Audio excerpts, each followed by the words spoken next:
All right, let's go back to the Discord lines and hear from some more folks. You can find the David Pakman Show Discord at davidpakman.com/Discord, of course.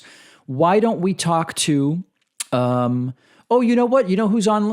Noog Wrangler from California is here, crossover caller from the Majority Report and other shows that some may be aware of. Noog, what is going on? Oh, hello, David. Hello. So I'm not gonna bring up that thing you told me not to bring up before you started recording.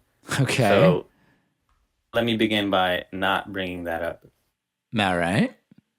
So I've as you've mentioned, I've been getting radicalized over at Friends of the Set, the Majority Report with Sam Cedar, Mm-hmm. and they have assessed that the friendly language of Democratic Party leadership, like Biden and Pelosi towards Republicans, Yep. is a significant part of what let Republicans gain seats in the House recently, Mm. saying things like, we need Republicans, Republicans will come around after Trump is gone, etc. And, I've had enough. I think it's time for the Democratic Party to start trash talking these clowns. You see what I mean by radicalization. But anyways, Sure. let's not forget that the Trump admin didn't want to do stimulus checks at first, calling them bailouts of Democrat-run cities. Right. So I ask, is it time or is it risky because I guess Manchin would be even less cooperative? I don't know that I understand the question. Is the Like, question like, about the rhetoric towards Republicans or the discussions within Democrats? no, the rhetoric towards Republicans, like, should Democratic politicians start, kind of just abandoning, um, this kind of friendly attitude towards bipartisanship? Like, Yeah. I'm Okay. thinking they could I see, understand it. Okay. So this is a good question. Listen, here's my thought on this. And I even talked about this earlier in the week to some extent. I think it's good to say you would rather get something done with Republicans than without them. I think that that's a great thing to say. Why not? Right? Let's if we can do something with Republicans without compromising our values, let's do it with Republicans.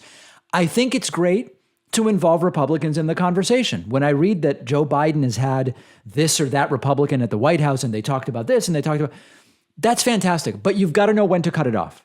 And so now we have reports, for example, that the negotiations with Biden and Republicans on the infrastructure bill are now done because Republicans, Biden sliced $1 trillion off and Republicans came up 150 billion. It's like, come on, guys, that's not going to go anywhere.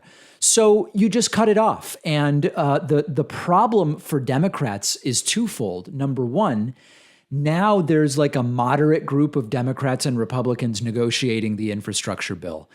I don't know that something that gets negotiated by moderate Democrats and Republicans actually gets 60 votes in the Senate. I think you end up, if you're on the Democratic side, your only option will end up being budget reconciliation. And that's if you can get 50 votes. And then it becomes a matter of, can you convince Joe Manchin? Can you convince Kirsten Sinema? So I don't have a problem with the talk of bipartisanship. I don't have a problem with negotiations. I don't have a problem with involving Republicans. But at a certain point, you have to cut it off and you have to say, we're doing it our way and we're just going to do it. The problem is if you only have 49 votes in the Senate, then you can't do it. And that's where Joe Manchin gets all of his power from.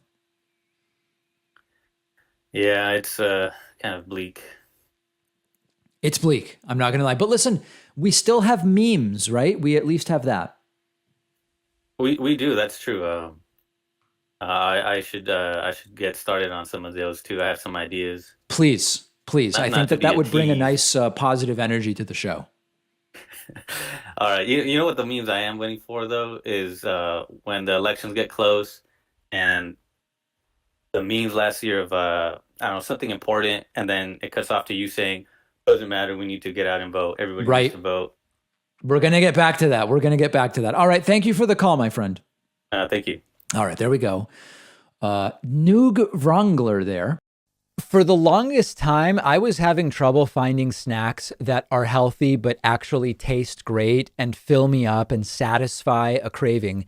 And that's why it's great that I stumbled upon Monk Pack and we asked them to be one of our sponsors. Monk Pack Keto Nut and Seed Bars are delicious snacks that have 1 gram of sugar or less, only 2 to 3 grams of net carbs, and just 150 calories, perfect for a keto or low carb diet or anybody who, like me, just prefers to eat a low sugar diet, I love the Monk Pack Keto Nut and Seed Bars because it's really just a great balance of sweet and salty, soft and chewy, but with a nice crunch from the nuts and seeds. Flavors include caramel or caramel, you tell me, sea salt dark chocolate, and peanut butter dark chocolate. That's my favorite. They'll give you all of your money back if you don't love it. Go to monkpack.com. The link is down below, and they'll give you 20% off any of their products when you use coupon code PAKMAN.